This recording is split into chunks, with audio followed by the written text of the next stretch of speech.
नमस्कार दोस्तों, कैसे हो आप लोग। आज हम इस वीडियो में रिवॉल्यूशनरी मूवमेंट इन पंजाब, हमने लास्ट वाले वीडियो में देखा जो रिवॉल्यूशनरी एक्टिविटीज जो मूवमेंट हो रही थी इंडिया में, उनके बारे में एक बेसिक सा आइडिया लिया एक रिवीजन पर्पज से। इस वीडियो में आज हम देखेंगे कि जो रिवॉल्यूशनरी एक्टिविटीज थी, जो मूवमेंट थी पंजाब में, वो किस तरह से स्टार्ट हो रखी थी, किस तरह से वो फॉरवर्ड हो रही थी, वो किस तरह से चल रही थी। तो सबसे पहले reason of revolutionary movement start in Punjab, वो क्या रीजन थे जिसकी वजह से पंजाब में भी जो ये रिवॉल्यूशनरी एक्टिविटीज थी, जो मूवमेंट थी, स्टार्ट हो गई थी। और emergence of revolutionary movement in Punjab was the result of agrarian unrest. Agrarian unrest क्या था पंजाब में और ये किसकी वजह से हुआ, देखो भैया बैकग्राउंड समझते हैं। ड्यूरिंग एंग्लो सिख वॉर के टाइम पे हमने देखा था कि Punjab was part of Sikh empire. इसके ऊपर भी हमने 2-3 वीडियो बनाई कि किस तरह से सिख एम्पायर ग्रो हुआ और फिर उसका खात्मा हुआ, किस तरह से वो एंड हुआ। बट 1859 तक till by 1859 Sikh empire was completely defeated by East India Company के द्वारा। सिख एम्पायर को कंप्लीटली डिफीट कर दिया था, उसको अपनी एक कॉलोनी बना लिया था, उसके ऊपर भी अपना कब्जा कर लिया था। कब तक?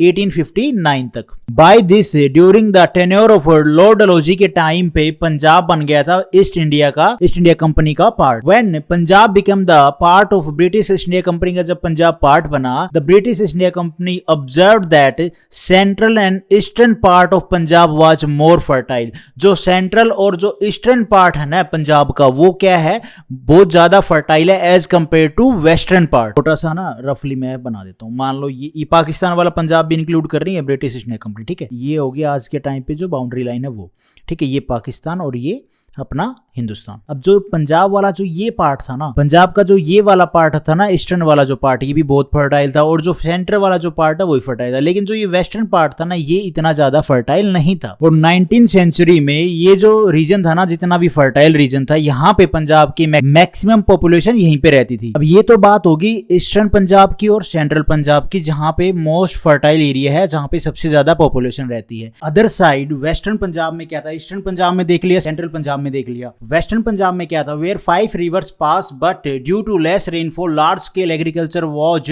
Not possible. 5 जो बड़ी रिवर थी वो तो पास हो रही थी वेस्टर्न पंजाब में, लेकिन क्या है, उसके नियर में तो एग्रीकल्चर हो रही थी, लेकिन जो दूर दराज एरिया था जहां पे पानी का सोर्स नहीं था और लेस रेनफॉल होने की वजह से जो एरिया जहां पे पानी की सुविधा नहीं है, नहरों का पानी नहीं लग रहा है, रिवर का पानी नहीं लग रहा है, वहां पे वो धरती बंजर हो चुकी थी। Rainfall was too low for large scale agriculture and resulted in large tracts of barren land, मतलब बंजर धरती हो गई थी। जहां पे वो जो 5 रिवर बह रही थी, ये वाली 5 रिवर जो बह रही थी, पास हो रही थी, उनके पास में तो एग्रीकल्चर पॉसिबल थी, लेकिन जो और दूर का एरिया था, जैसे एक रिवर ये हो गई, एक रिवर ये हो गई, तो इसके आसपास में तो पॉसिबल है एग्रीकल्चर, लेकिन जो ये बीच वाला एरिया है, जहां पे कोई कैनाल पास नहीं हो रही है, कोई भी पानी का सोर्स नहीं है, यहाँ पे रेनफॉल कम है, उसकी वजह से ये जो धरती थी ये क्या है, बंजर हो चुकी थी। Can say most of land in western Punjab was Bahrain land. तो यहाँ पे क्या बोला गया कि जो वेस्टर्न पंजाब की जो मोस्ट ऑफ लैंड थी ना, वो बंजर धरती थी।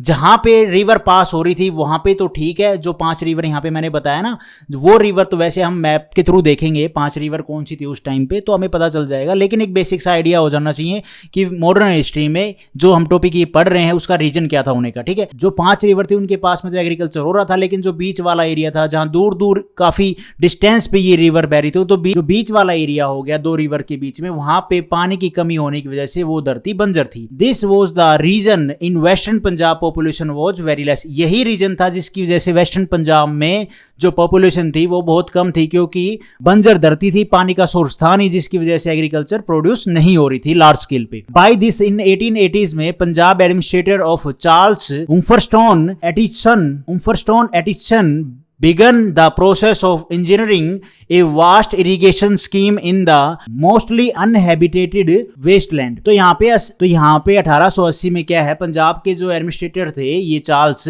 इन्होंने क्या है, ये एक स्कीम लेके आए, जिसके थ्रू क्या था, ये एक स्कीम लेके आए, इरिगेशन स्कीम थी। ये मोस्टली उस एरिया के लिए थी जहां पे पानी का सोर्स नहीं था, मतलब वेस्टर्न पंजाब के लिए ये एक स्कीम लेके आए। He saw that in western Punjab rivers were already flow. इसने देखा कि भैया वेस्टर्न पंजाब में जो रिवर हैं वो तो ऑलरेडी फ्लो कर रही हैं, need only was connect this river through canal. In reverse को बस कनेक्ट करना था। मान लो ये 2 रिवर है तो इनको ऐसे कैनाल से कनेक्ट करना था, ताकि ताकि इस एरिया में भी क्या है खेती करना पॉसिबल हो जाए, अच्छे से काफी एक मास स्केल में खेती की जाए। Canal pass through that area where irrigation facility become good and in that area agriculture can start. वही चीज भाई, इन जिस एरिया से कैनाल जाएगी वहां पे क्या इरिगेशन फैसिलिटी हो जाएगी, पानी की सुविधा हो जाएगी, तो क्या है एग्रीकल्चर कैन स्टार्ट भाई, तो उस एरिया में क्या है खेती करना पॉसिबल हो जाएगा। कैनाल का जो काम है वो स्टार्ट हो चुका था। 9 कैनाल कॉलोनी वर क्रिएटेड, मतलब जैसे जैसे कैनाल बनाई गई वैसे ही वहां पे कॉलोनी बनने लगी। भाई जहां पे खेती होगी तो लोग आएंगे, लोग बसेंगे, और ऐसे 9 कैनाल कॉलोनीज बनाई गई। देखते ही देखते वेस्टर्न पंजाब में एग्रीकल्चर प्रोडक्शन बढ़ता गया और अब सेंट्रल और ईस्टर्न पंजाब से लोग यहाँ पे आके बसने लगे थे। लेकिन यहाँ पे एक प्रॉब्लम थी। प्रॉब्लम ये थी कि इरिगेशन जो ये प्रोजेक्ट था ना, कैनाल वाला जो ये कैनाल बनाई गई, इस प्रोजेक्ट में खर्चा बहुत आ गया और इस खर्चे की भरपाई की गई यहाँ पर रहने वाले जो किसान हैं, जो आके बसे हैं, जो एग्रीकल्चर जो खेती कर रहे हैं, इन किसानों से। और कैसे की जाएगी? ऑब्वियसली बात है हाई लैंड रेवेन्यू टैक्स लगा के। भाई तभी तो, और क्या सोर्स है एग्रीकल्चर पे, क्या है जो इनके प्रोडक्शन हो रही है इसके ऊपर हाई जो लैंड रेवेन्यू टैक्स है वो लगाया जाएगा। हाई लैंड रेवेन्यू टैक्स तो लगाया ही लगाया गया, उसके साथ में हाई इरिगेशन टैक्स भी लगाया गया। और इन हाई रेवेन्यू टैक्सेस से लैंड टैक्स और जो इरिगेशन टैक्स है, इतना ज्यादा होने की वजह से जो किसान थे वो परेशान तो थे ही थे। लेकिन इसके अलावा भी 1907 में पंजाब कैनाल कॉलोनाइजेशन बिल आ गया। अब इस कैनाल कॉलोनाइजेशन बिल में क्या था? It propose to control inheritance of land in the canal settlement. भैया 1907 में ब्रिटिश गवर्नमेंट ने पंजाब प्रोविंस लेजिस्लेचर असेंबली में एक न्यू बिल लेके आई और इस बिल का नाम क्या था? Punjab canal colonization bill. इस बिल में ये कहा गया कि कैनाल सेटलमेंट में रहने वाले, मतलब जहां पे ये कैनाल बनाई गई है 9 कैनाल, इन एरिया में जो लोग रह रहे हैं ना, इन लोगों का कोई भी लैंड के ऊपर मालिकाना, जो ये खेती कर रहे हैं जिस एरिया में पर्टिकुलर जिस इसकी जमीन है, उसके ऊपर इनका कोई मालिकाना हक नहीं है। तो यहाँ पे सीधा सीधा मतलब ये था कि अगर किसान की अपनी औलाद नहीं, अपनी संतान नहीं हुई, तो वो लैंड जिस पे वो खेती कर रहा है वो सीधे सीधे गवर्नमेंट को हो जाएगी, सीधे सीधे गवर्नमेंट की हो जाएगी। सीधी सी बात तो ये है, जिसकी वजह से लोग काफी परेशान थे। और उस लैंड के लिए कोई भी विल नहीं बना पाएगा, मतलब जिस जो खेती कर रहा है किसान, उसकी संतान तो हुई नहीं। अब वो ऐसा नहीं है भाई अपनी विल दिखाएगा कि भाई अगर वो अपनी लैंड को किसी को देना चाहता है तो वो दे नहीं पाएगा कि भाई मैं अपने विल से, मैं अपनी मर्जी से किसी को गोद लेके कि या किसी अपने फ्रेंड को या किसी कजन को ये धरती उसके नाम करना चाहता हूं, तो वो भी वो नहीं कर पाएगा। इस पंजाब कैनाल कॉलोनाइजेशन बिल में ये बात लिखी हुई थी।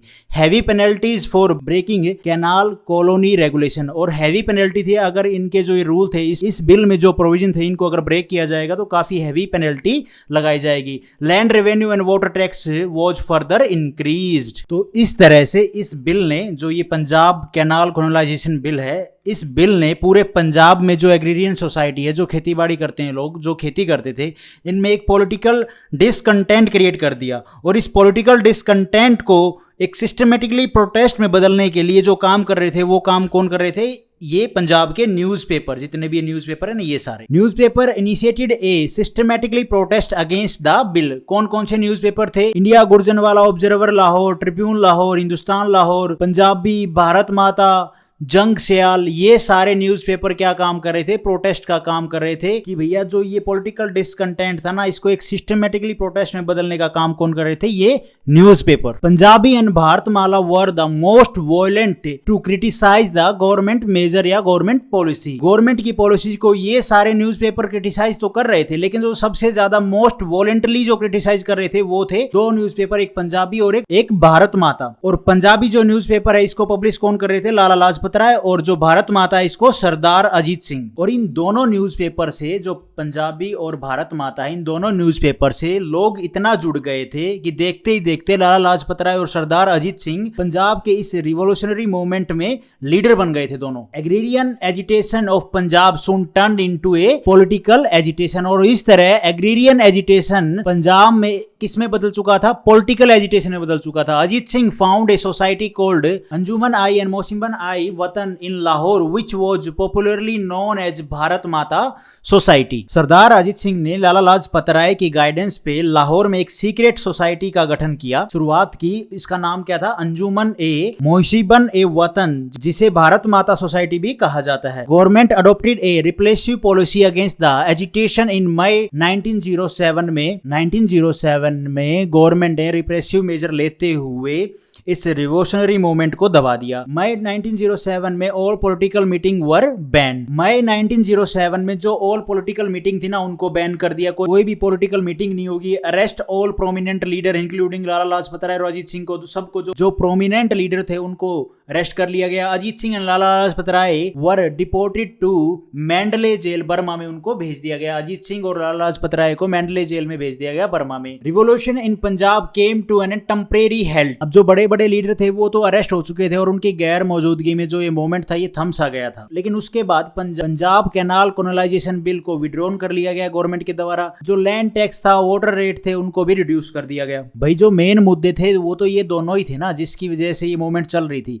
अब गवर्नमेंट ने इन्हीं को वापस ले लिया तो लोग भी संतुष्ट हो चुके थे। लोगों में जो गुस्सा था वो भी कम हो चुका था। अब कोई मुद्दा ही नहीं था जिसके खिलाफ लड़ाई की जा सके। और ये जब मामला ठंडा हुआ तो जो लीडर थे उनको छोड़ दिया गया, उनकी रिहा कर दी गई। लाला लाजपत राय और अजीत सिंह को रिहा कर दिया गया। अब जो ये दोनों लीडर थे ना पंजाब में, जो ये दोनों लीडर थे लाला लाजपत राय और अजीत सिंह, ये क्या है रिवोल्यूशनरी मूवमेंट को खड़ा करना चाहते थे। बट पंजाब के लोगों में सरकार के प्रति कोई नाराजगी तो थी नहीं, तो इन लोगों को क्या है जो मास सपोर्ट था वो मिल नहीं पाया। लेकिन ऐसा नहीं है मास सपोर्ट नहीं मिल पाया तो ये चुप तो बैठने वाले थे नहीं, चाहे वो लाला लाजपत राय हो चाहे वो अजीत सिंह हो। इन दिसंबर 1912 में a bomb was thrown on Lord Hardinge on his state entry on Chandni Chowk Delhi, killing his attendants. देखो ऐसा 1912 में जब ब्रिटिश गवर्नमेंट ने क्या है जो उनकी कैपिटल थी कलकत्ता उसको बदल के दिल्ली कर दिया गया था। जो और जब लॉर्ड हार्डिंग का जो काफिला दिल्ली की तरफ आ रहा था तो रास्ते में चांदनी चौक पे इनके ऊपर बॉम्ब अटैक होता है, ठीक है। और बॉम्ब अटैक में जो लॉर्ड हार्डिंग के इनके अटेंडेंट की मृत्यु हो जाती है। और इस अटैक में क्या पाया गया कि बॉम्ब अटैक में जो पंजाब और बंगाल के जो रिवोल्यूशनरी लीडर थे वो इन्वॉल्व थे। तो इस अटैक में वायसराय लॉर्ड हार्डिंग तो बच गए लेकिन जो उनके अटेंडेंट थे उनकी मृत्यु हो गई। Delhi Lahore conspiracy case, Delhi conspiracy case के नाम से भी इसको